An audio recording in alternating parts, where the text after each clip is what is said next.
আসসালামাইকুম সবাইকে। কি অবস্থা সবার, কেমন আছেন? যদিও এই মুহূর্তে আমরা কেউই ভালো নাই, তার কারণ হচ্ছে কিছুদিন আগে আমাদের দেশে যেগুলো হয়ে গেছে, আসলে সেই জিনিসগুলো কাটিয়ে উঠতে না উঠতেই আরেকটা খবর, যদিও সেটা আমাদের দেশের না, সেটা হচ্ছে বাহিরের, মানে কলকাতার একটা ঘটনা।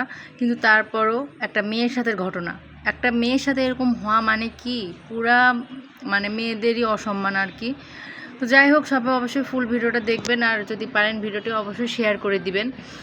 একটা মেয়েকে 15 থেকে 20 জন, মানে ছেলে ছেলে বললেও ভুল হবে, পুরুষ তারা কীভাবে একটা মেয়ের সাথে এরকম করতে পারে? আসলে আমরা কাকে বিশ্বাস করব বলেন?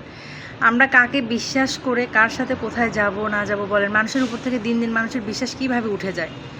যে মানুষের সাথে দিন রাত 24 ঘন্টা চলাফেরা করছে, যেই মানে মানুষগুলোর সাথে সবসময় উঠা বসা করছে, সেই মানুষগুলোই সেই মেয়েটাকে এমন একটা বিপদের মুখে ঠেলে দিছে।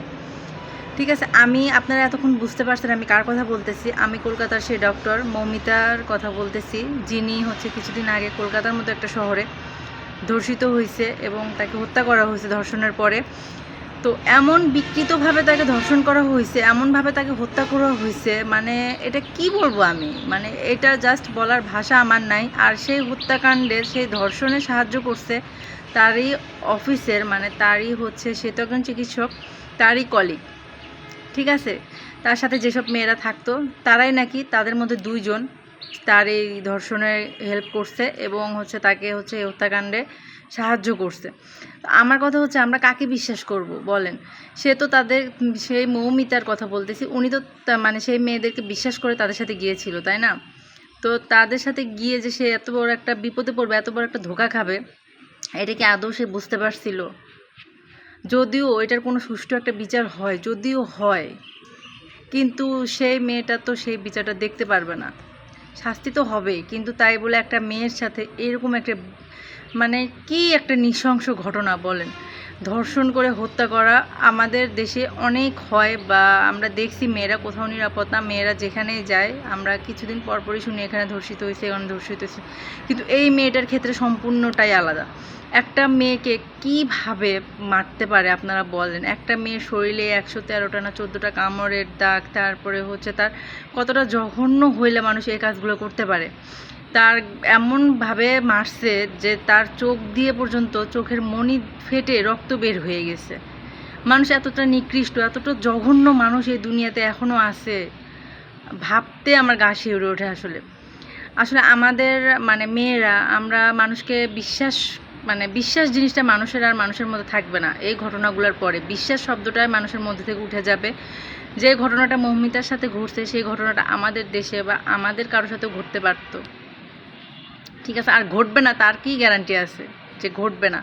তো যে সবাই সবার জায়গা থেকে সতর্ক থাকবেন সব সময়, হোক সে কাছের কেউ, হোক সে আপন মানুষ, তাদের কথায় না গলে যেখানে সেখানে অবশ্যই যাওয়াটা উচিত না।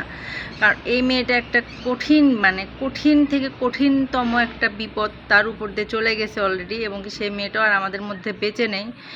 এই জন্য হচ্ছে পুরা কলকাতার মতো একটা শহরে এরকম একটা ঘটনা আসলে কেউ মেনে নিতে পারছে না। আর সে একজন ডক্টর, একজন ডক্টরের সাথে বা একটা মেয়ের সাথে এরকম একটা ঘটনা আসলে মেনে নেওয়াটা খুবই কষ্টকর। আমরা তো মেয়ে, আমরা তো বুঝি, তাই না?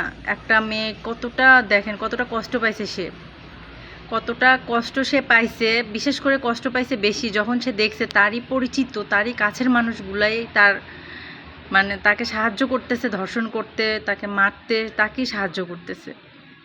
ঠিক আছে, যারা মারতেছে তাদেরকে সাহায্য করতেছে। এই জিনিসগুলো চোখের সামনে দেখলে কার ভালো লাগবে বলেন? তো মেয়েটা এমনিতেই তো কষ্ট পেয়ে মারা গেছে, তার মধ্যে আরও বেশি কষ্ট পেয়েছে নিজের পরিচিত মানুষদের কাছ থেকে এই ধোঁকাটা খেয়ে। তো যাই হোক, সবাই ভিডিওটি অবশ্যই শেয়ার করে দিবেন। আর হচ্ছে, যেহেতু কলকাতার মেয়ে হোক কিংবা অন্য দেশের মেয়ে হোক, মেয়ে তো মানুষ, তো মানে কথাগুলো আসলে বলতে আমার খুবই কষ্ট হচ্ছে, খুবই খারাপ লাগতেছে, বাট না বলে আর থাকতে পারলাম না। আসলে এতটা কষ্ট পেয়ে একটা মেয়ে মারা গেছে কলকাতার মতো একটা শহরে, এরকম একটা বিকৃত ঘটনা আসলে মেনে নেওয়া খুবই কষ্টকর। তো সবাই ভালো থাকবেন, সুস্থ থাকবেন, আমি আর কিছু বলতে পারতেছি না। আল্লাহ হাফেজ সবাইকে। ভিডিওটি অবশ্যই শেয়ার করে দিবেন, যদি ভুল ত্রুটি হয়ে থাকে অবশ্যই ক্ষমা সুন্দর দৃষ্টিতে দেখবেন।